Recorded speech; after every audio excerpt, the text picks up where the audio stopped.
we're dreaming of reaching our first 1,000 subscribers. Subscribe and be the first to discover new stories every day.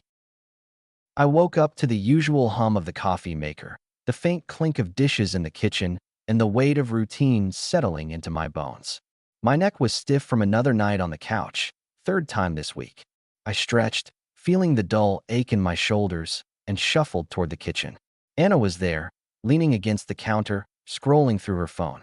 Her blonde hair was pulled into a messy bun, and she wore that oversized sweatshirt she always threw on when she didn't care to impress. The air felt heavy, like it was holding its breath, waiting for something to snap.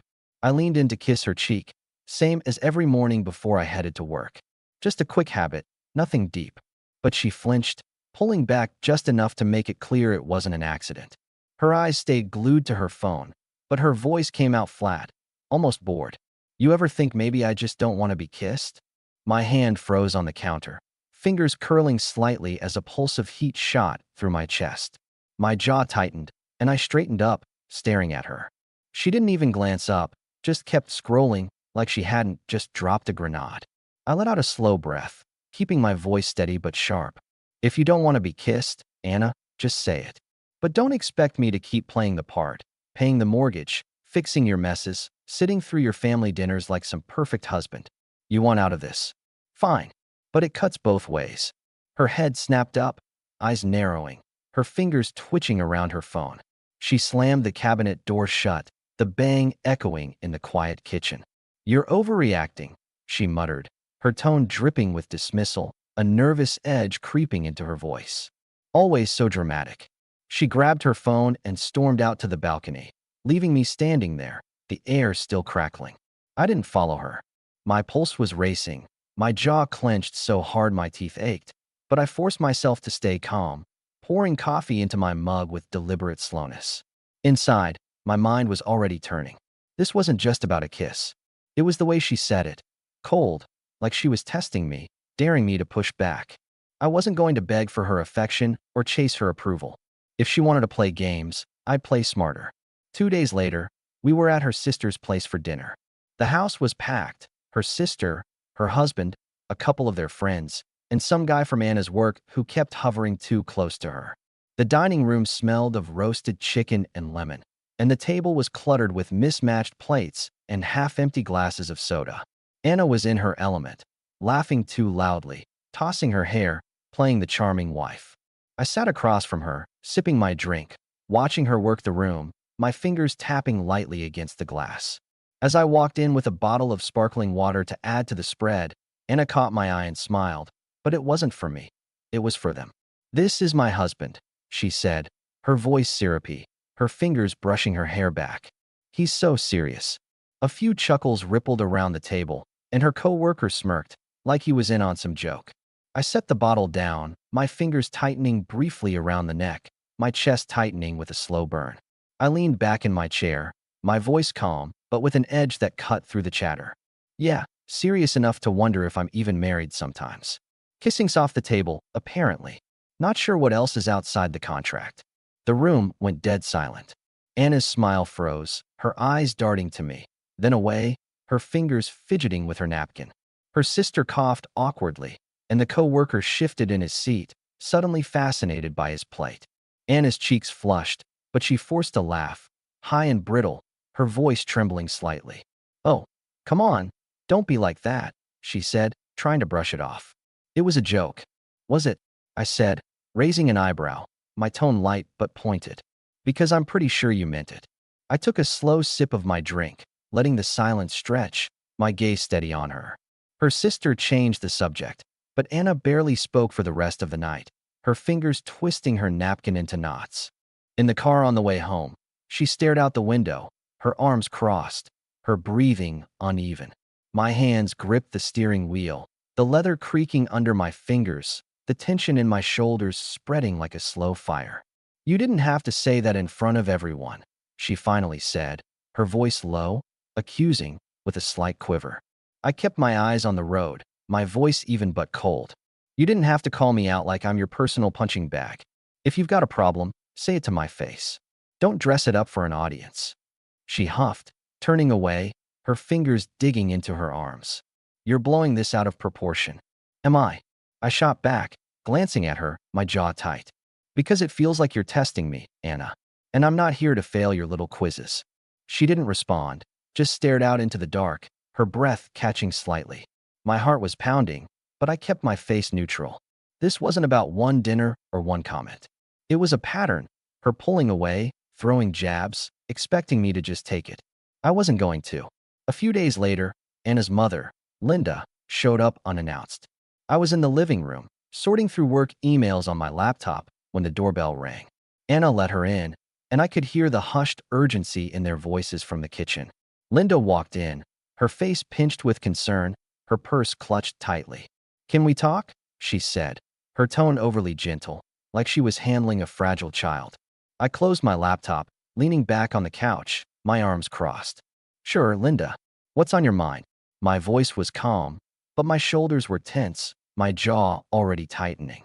She sat down, smoothing her skirt, her eyes flicking nervously to Anna, who hovered in the doorway, biting her lip. I'm worried about you too," Linda said, her voice soft but pointed. "Anna says things have been tense. I know marriage is hard, but you're both so good together. Maybe you could try a little harder to understand her." I let out a short laugh, sharp enough to make her flinch. My fingers tapped the armrest, my pulse steady but heavy. "Understand her?" "Linda, I've been understanding for months while she's been dodging me, snapping at me, acting like I'm the hired help. You want me to try harder? Tell your daughter to stop treating our marriage like a game she can win by pushing me away." Linda's mouth opened, then closed, her cheeks flushing. Anna's eyes widened, her fingers twisting together, her voice small. "That's not fair," she said, but it lacked conviction, her gaze dropping to the floor. "Not fair," I said, leaning forward, my voice low and cutting. "What's not fair is me carrying this marriage while you're out there rewriting the rules. If you've got advice, Linda, give it to her. I'm done playing defense." I stood up, grabbing my laptop, and walked out, leaving them both in stunned silence. My chest was tight, but my steps were firm. I wasn't here to coddle anyone's feelings. The next week was a slow unraveling. Anna started locking her phone, snapping, "Don't touch it," when I reached for it to check the time, her voice sharp, her fingers trembling slightly. She'd disappear into the bathroom for hours, claiming she was tired or needed space. One night, I found a bag from some boutique in her closet, a lacy set of lingerie still tagged, tucked under a pile of clothes.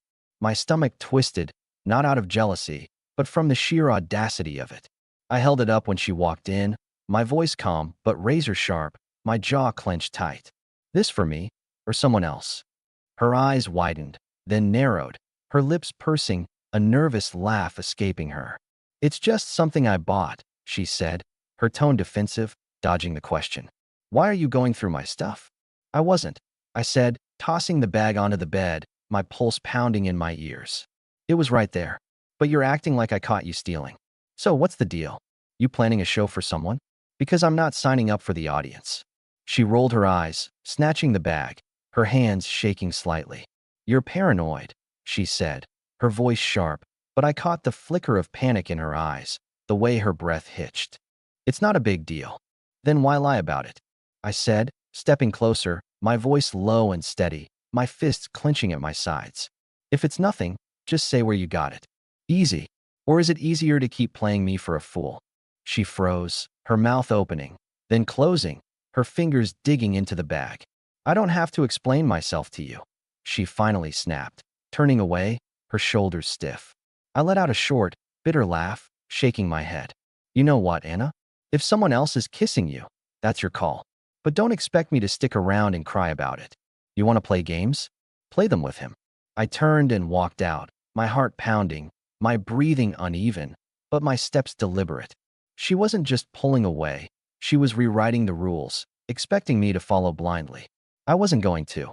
The next day, I decided to stop reacting and start acting. I'd had enough of her dodging and deflecting. That evening, I waited in the living room, my arms crossed, my jaw tight, as she walked in from another work thing, her heels clicking on the hardwood, her phone glowing in her hand. She froze when she saw me, her smile faltering, her fingers tightening around her phone. "Late again," I said, my voice calm but sharp, my eyes locked on hers. Work must be real demanding. Or is it something else keeping you out till midnight? She swallowed, her eyes darting away, her voice unsteady. I told you, it was a team dinner. Why are you making a big deal out of this? I stepped closer, my voice low, cutting through her excuse like a blade. Because you're lying, Anna. I called your office. No team dinner. Just you, vanishing for hours, coming back with that guilty look on your face. I nodded at her phone, my lips curling slightly. Who's on the other end of that? Because it sure as hell isn't me. Her face paled, her fingers trembling as she clutched her phone, her breath catching in her throat. You're spying on me now, she said, her voice rising, but it cracked, betraying her panic. Spying, I said, raising an eyebrow, my tone cold. No, Anna. I'm just done pretending I don't see what's right in front of me. You want to sneak around? Fine. But don't insult me by acting like I'm too stupid to notice. She opened her mouth, but no words came out, her eyes glistening with unshed tears. I turned and walked to my office, my heart pounding, but my steps steady. For once, I wasn't reacting to her jabs. I was setting the terms, and she didn't know how to handle it. The next week, I was at the gym with Mike, my old college buddy who'd been through his own messy breakup. We were spotting each other on the bench press, the clank of weights filling the air. My arms burned as I pushed the bar up, my breath coming in sharp bursts, my shoulders knotted from days of tension. Mike leaned over, grinning. You look like you're trying to lift your whole marriage. I snorted, racking the bar, my chest heaving. Might as well. Feels like I'm carrying it solo. He raised an eyebrow, wiping sweat off his forehead. Trouble at home? I hesitated, then told him about the kiss, the dinner, the lingerie, the confrontation. My voice was steady, but my gut churned as I laid it out, my fists clenching at my sides. Mike listened, nodding, then let out a low whistle. Man, she's testing you, pushing to see how far you'll bend. I've seen it before. You don't set boundaries, she'll keep moving the line. I wiped my hands on my shorts, my jaw tight, my pulse heavy. I'm not bending. I'm done playing her games. Good, he said, his voice firm. You let her walk over you. She'll never respect you. Lay it out, calm, clear, no bullshit. She'll either step up or crash. His words stuck with me, like a light flicking on. I'd been reacting, countering her moves, but I needed to take control. Not by yelling or begging, but by drawing a line she couldn't cross. That night, I came home to find Anna in the kitchen, chopping vegetables with a little too much force, the knife hitting the cutting board with sharp thuds. The air was thick with tension, and I could feel my pulse quickening as I set my keys down, my shoulders stiff. She glanced up, her eyes cold, her fingers twitching slightly. You're late, she said, her voice clipped. Had a long day, I said, leaning against the counter, my tone neutral but my jaw tight. What's this? Trying to play wife again? She froze, the knife hovering over the cutting board, her breath catching. What's that supposed to mean? She said, her voice rising, sharp with irritation, her fingers gripping the knife handle. I crossed my arms, keeping my voice low but firm, my eyes locked on hers. It means you've been dodging me for weeks. No kisses, no answers, just attitude. Now you're chopping carrots like it's a performance. What's the play, Anna? Trying to guilt me into forgetting. Her face flushed, and she slammed the knife down, the sound sharp in the quiet kitchen, her hands trembling. You're impossible, she snapped, her voice loud, almost shaking, her eyes darting away. Everything's a fight with you. No, I said, stepping closer, my voice steady but hard, my fists clenching at my sides. You're the one picking fights. Throwing shade in front of your friends, hiding stuff, acting like I'm the problem. If you're done with this, just say it. I'm not here to beg. She laughed, but it was brittle, nervous, her fingers twisting together.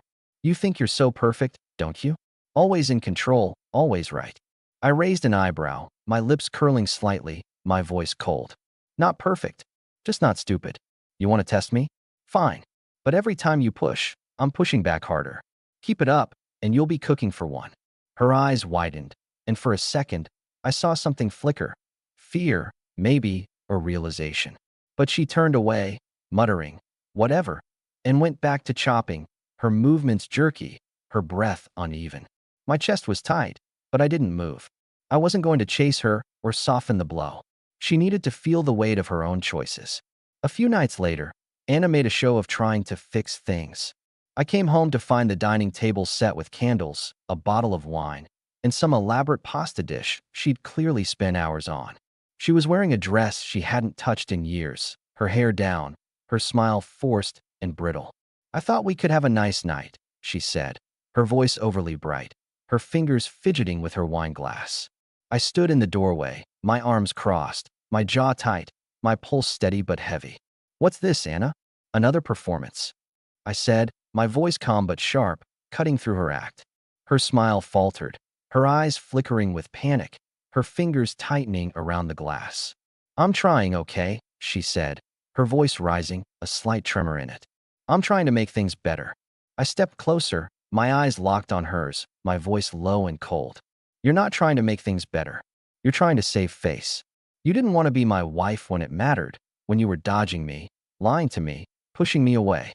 Now you're scared because I'm not chasing you anymore? Too late." Her face crumpled, her breath catching in her throat, her hands shaking as she set the glass down. "Why are you doing this?" she said, her voice small, pleading. "I'm trying to fix it." I leaned forward, my voice steady, my tone cutting. "You don't get to decide that now. You had your chance, Anna. You chose to test me, to see how far you could push. You really don't understand? Or is it just easier to pretend you don't?" I turned and walked to my office, my steps deliberate, leaving her standing there, her eyes glistening with tears she didn't deserve to shed. The next week, things got worse. She started staying out late, claiming work drinks or a girls' night, her phone glued to her hand, her voice sharp if I even looked at it. One night, I was working late in my home office, the glow of my laptop the only light in the room. My eyes burned from staring at spreadsheets, my shoulders knotted from stress, my jaw tight. I heard the front door open, then Anna's heels clicking on the hardwood. She didn't come to check on me, just went straight to the bedroom. I leaned back in my chair, my fingers tapping the desk, my pulse steady but heavy. I got up, walked to the bedroom, and found her sitting on the bed, texting furiously, her fingers moving fast, her breath uneven. "Long night," I said, my voice calm but laced with sarcasm, my arms crossed in the doorway. She didn't look up, her shoulders stiffening. "Yeah, work stuff," she said, her tone flat, dismissive, her fingers pausing briefly. I leaned against the doorframe, my voice slow, deliberate. "Work stuff?" I repeated, my tone sharp. "That why you're smiling at your phone like it's your new best friend?" Her head snapped up, her eyes flashing, her voice sharp, almost shrill. "What's your problem?" she said, her fingers trembling as she clutched her phone. "You don't trust me now?" I let out a short laugh, shaking my head, my jaw clenching. "Trust? Anna, you're acting like someone with something to hide. Locked phone, late nights, new clothes you don't explain. You want trust? Start acting trustworthy." She stood up, her face red, her voice rising, her hands shaking. "You're suffocating me.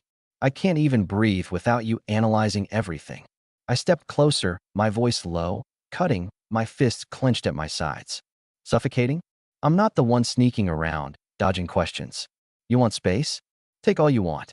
But don't expect me to sit here and play dumb while you rewrite the rules." She opened her mouth, then closed it, her hands shaking, her eyes darting away. "You're blowing this out of proportion," she said, but her voice was weaker now, less sure, her throat tight. "Am I?" I said, my tone cold, unyielding. "Because it looks like you're checking out of this marriage. And if you are, I'm not sticking around to watch." I walked out, my heart pounding but my steps steady. I wasn't going to beg or yell. I was done playing her game. The next morning, I made a call.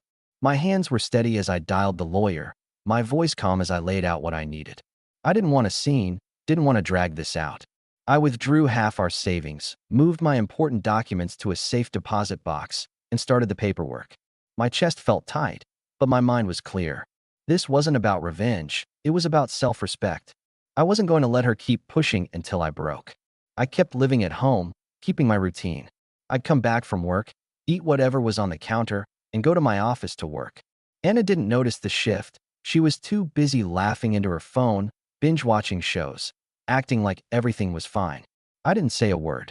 Let her think she was winning. When the court notice arrived, I was in the kitchen, sipping coffee, my hands steady around the mug.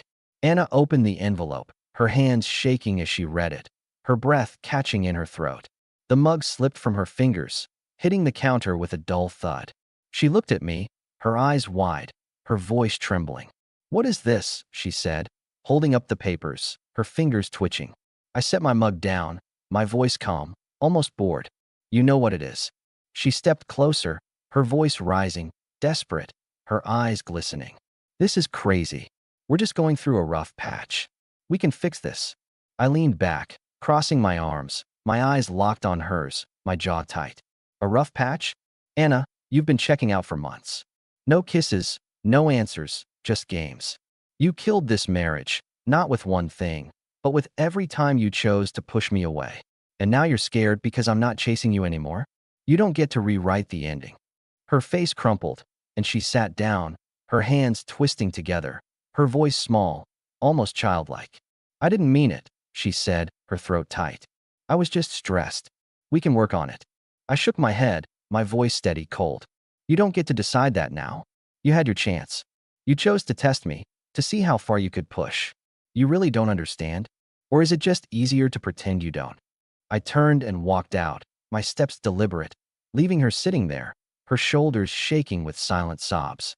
The next few weeks were a blur of her trying to rewind time. She started cooking elaborate dinners, lighting candles, suggesting movie nights under a blanket. It was pathetic, like she was auditioning for a role she'd already lost. I'd come home, see the spread on the table, and feel nothing but pity. "Nice try," I'd say, my voice flat, grabbing a plate and eating in silence before heading to my office. One night, she cornered me in the living room, her eyes red, her voice shaking, her fingers twisting together.